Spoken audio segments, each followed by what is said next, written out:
हम इंसान ऐसी टेक्नोलॉजी डेवलप करने में लगे हुए हैं जिसमें हम अनलिमिटेड डेटा को स्टोर कर पाएंगे।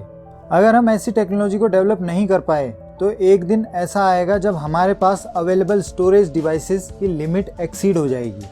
फॉर्चुनेटली इस प्रॉब्लम के लिए हमारे पास डीएनए एक ऑप्शन है जो इन फ्यूचर डाटा स्टोरेज में हमारी हेल्प कर सकता है।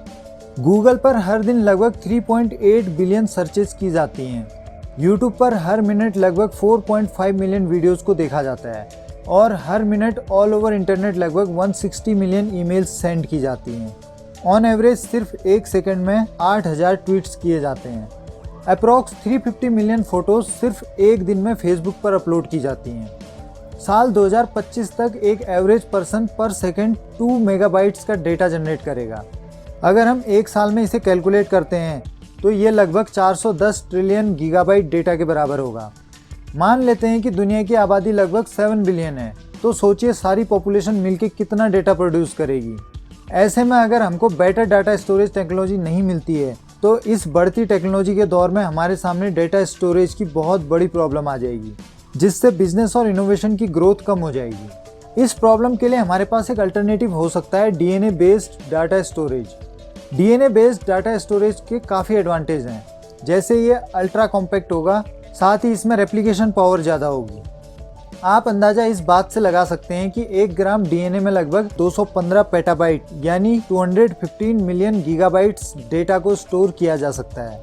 इस पूरी दुनिया के सारे डेटा को स्टोर करने के लिए हमें सिर्फ 1 किलोग्राम डीएनए की रिक्वायरमेंट होगी और आप डीएनए में डेटा को किसी भी फॉर्म में स्टोर कर सकते हैं, लाइक टेक्स्ट, इमेज और वीडियोस। ये डेटा सैकड़ों हजारों सालों तक चल सकता है और जैसे कैसेट, टेप और सीडी टाइम के साथ डिग्रेड हो गए, इसके साथ ऐसा नहीं होगा। यूनिवर्सिटी ऑफ वॉशिंगटन में एक रिसेंट रिसर्च में रिसर्चर्स ने माइक्रोसॉफ्ट के साथ मिलकर दुनिया के फर्स्ट डीएनए स्टोरेज डिवाइस को डेवलप किया। इस डिवाइस का यूज करके रिसर्चर्स ने एक वर्ड हेलो को डीएनए में इनकोड किया और फिर इसे रीडेबल डेटा में कन्वर्ट किया। ये डिवाइस पहले डिजिटल फाइलों को बाइनरी कोड यानी 0 और 1 की फॉर्म में या बिट्स में कन्वर्ट करता है। इसके बाद सिस्टम एक स्पेशल सॉफ्टवेयर का यूज करता है जो इन बिट्स को डीएनए सीक्वेंस में इनकोड करता है। इसके लिए ये सिस्टम डीएनए के बेसिस A, T, C और G का यूज करता है। इसके बाद डिवाइस डीएनए को सिंथेसाइज करता है और इसे लिक्विड फॉर्म में स्टोर किया जाता है। इस डीएनए को रीड करने के लिए डीएनए सीक्वेंसर डिवाइस का यूज किया जाता है और फाइनली डिकोडिंग सॉफ्टवेयर का काम होता है इस सीक्वेंस को बिट्स में ट्रांसलेट करना, जिसको हमारा कंप्यूटर रीड कर लेता है। ये डीएनए स्टोरेज डिवाइस अमेजिंग है, बट इसका कॉन्सेप्ट नया नहीं है। साइंटिस्ट 2012 से डिजिटल डेटा को डीएनए में स्टोर कर रहे हैं। उन्होंने 52,000 वर्ड्स वाली एक बुक को डीएनए के छोटे छोटे फ्रेगमेंट्स में एनकोड किया, लेकिन यहाँ पर यूज की जाने वाली मेथड इनसफिशिएंट थी और स्टोरेज कैपेसिटी भी बहुत लिमिटेड थी। यहाँ पर 1 ग्राम डीएनए में केवल 1.3 पेटाबाइट डेटा को स्टोर कर सकते थे। इवन ये टेक्नोलॉजी बहुत तेजी से डेवलप हो रही है। इसके बाद भी डीएनए डाटा स्टोरेज को कॉमर्शियली यूज करने से पहले इसकी सिंथेसिस और डिकोडिंग में लगने वाले टाइम और कॉस्ट को कम करने की जरूरत है।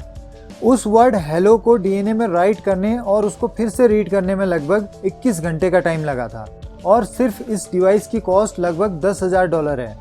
इस तरह से देखा जाए तो ये कॉस्ट बहुत ज़्यादा है और इस तरीके से डीएनए को सिंथेसाइज करना एक अनइकोनॉमिकल प्रोसेस है। बट डीएनए टेक्नोलॉजी और सिंथेटिक बायोलॉजी बहुत तेज़ी से डेवलप हो रही है। सबसे पहले ह्यूमन जीनोम की सीक्वेंसिंग करने में 15 साल और $2.7 बिलियन की कॉस्ट आई थी, बट आज कंप्लीट ह्यूमन जीनोम को सीक्वेंस करने में सिर्फ 2 दिन और $1000 की कॉस्ट आती है। हर चीज़ जो अलाइव है, यानी जो भी चीज़ इस यूनिवर्स में जिंदा है, वो हमको बताती है कि शुरुआत से ही डीएनए दुनिया की मोस्ट फ्लेक्सिबल और यूजफुल स्टोरेज मीडियम है। हमको बस सीखने की ज़रूरत है। एक्चुअली हमें उस कॉम्प्लेक्स प्रोसेस को समझने की ज़रूरत है जिसको नेचर हज़ारों सालों से करती आ रही है और हमको सीखने की ज़रूरत है कि हम इसे अपनी टेक्नोलॉजी में कैसे यूटिलाइज कर सकते हैं। दोस्तों बस आज के लिए वीडियो में इतना ही। वीडियो देखने के लिए आपका बहुत बहुत धन्यवाद। अगर आपको ये वीडियो पसंद आई तो प्लीज़ इसे लाइक करें। अगर आपका कोई सवाल या सुझाव हो तो नीचे कमेंट करिएगा और ऐसी ही और वीडियोज़ को देखने के लिए हमारे